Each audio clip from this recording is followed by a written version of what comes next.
Bonjour. La démission du gouvernement de l'ex-ministre de l'Emploi et de la Formation professionnelle Issa Chiroma Bakary le 24 juin 2025, suivi de l'annonce de sa candidature à l'élection présidentielle, a eu pour effet, entre autres, de susciter la colère de Dame Adja Awa. Elle se présente comme faisant partie des enfants de Mama Rosette, référence faite à Feu Rosette Boutchouan, génitrice de la première dame Chantal Vigouroux Bian.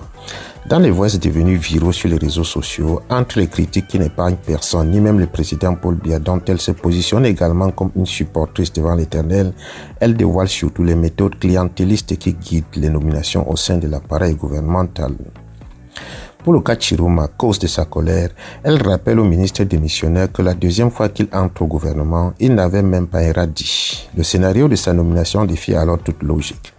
Selon le récit de Adja Awa, Issa Chiroma, après la création de son parti, le FSNC, en 2007, serait venu chez elle pour arrêter ses pieds, entre guillemets, formule populaire pour dire supplier presque couché de faire quelque chose pour lui. Elle aurait alors pris l'épouse de l'ex-ministre qu'elle a amené voir la mère de la première dame à son domicile du quartier Anguissa à Yaoundé. Rosette Boutchouan se montre accueillante. Se présentant comme la mère des métis, elle fait savoir à l'épouse de Issa Chiroma que si Adja lui demande une faveur, elle ne saurait la lui refuser. Par la suite, la belle-mère conduit une délégation de femmes en Vomeka, village natal du président de la République, où elle rencontre d'abord le frère aîné de ce dernier, Feu Assam Vondop, pour lui présenter le cas. À l'en croire, Issa Chiroma aurait été présenté comme un fils du Nord qui a créé son parti politique et qui veut aider le président de la République. Le frère aîné de Paul Biya demande alors à Adja si elle n'avait pas un autre fils du Nord qu'elle pouvait lui amener, et mettant des réserves sur la loyauté de Chiroma, qui pour lui devait être un instable politique pas fiable.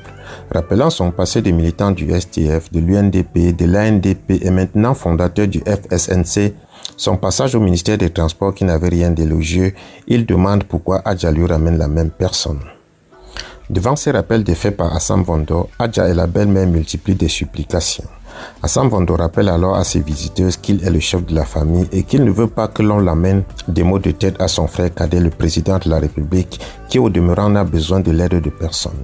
Il laisse tout de même une porte ouverte à la demande en disant que comme il ne peut rien refuser à la belle-mère, il faudrait qu'elle demande au concerné, à savoir Issa Chiroma, de montrer patte blanche en prouvant en public qu'il peut être d'une quelconque utilité au chef de l'État. L'information est rapportée à l'intéressé. Les faits se déroulent en 2008 quand l'idée de la modification de la Constitution est en l'air pour faire sauter le verrou de la limitation des mandats présidentiels.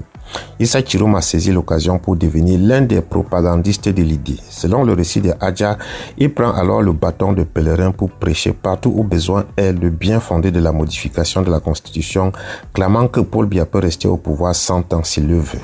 Quand surviennent les émeutes de 2008, Issa Chiroma, rappelle Adja, était au devant de la scène pour dénoncer les mains noires qui veulent déstabiliser le pouvoir de Paul Biya et au-delà le Cameroun.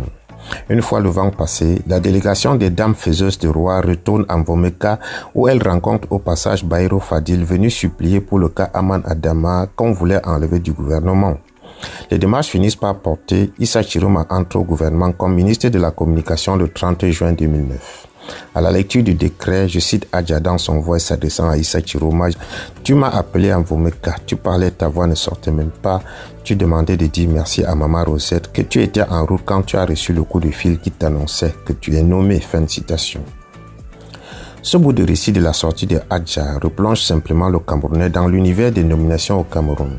Dans un deuxième voice, elle fait également le récit de l'entrée de l'actuel ministre de l'Habitat et du Développement urbain, Célestine Ketcha-Cortez, dans le système, racontant comment à l'époque, la belle-mère qui veut être mère de Bangou ne souhaite pas être femme-mère seule et parvient à faire nommer, entre guillemets, Cortez mère de Baganté contre la volonté de Niat Difendi Marcel, patron du parti dans la ville, mais qui était obligé de se plier au vu de la pression exercée sur le président de la République par sa belle-mère. Tous ces rappels historiques sont sur la place publique, juste pour rappeler à Issa Chiroma qu'il est un traître et un ingrat, ou à Célestine Ketcha-Cortez qu'elle manque de retenue en oubliant d'où elle vient et comment elle est arrivée là où elle est, surtout quand elle est allée dans le Septentrion demander ce qu'il y avait avant pour magnifier l'œuvre de Paul Biya, une sortie qui est interprétée comme une injure aux fils et filles de cette partie du pays. La sortie de Adja Awa, au-delà de régler les comptes personnels, renseigne surtout au final qu'en l'absence des institutions fortes, ce sont les groupes de pression qui font et défont les personnalités au Cameroun par des mécanismes qui n'ont rien à voir avec la compétence, mais tout à faire avec l'appartenance et l'allégeance à ces groupes de pression. Des groupes qui progressivement se durcissent et se transforment en lobby, castes ou clans qui finissent par prendre un pays en otage.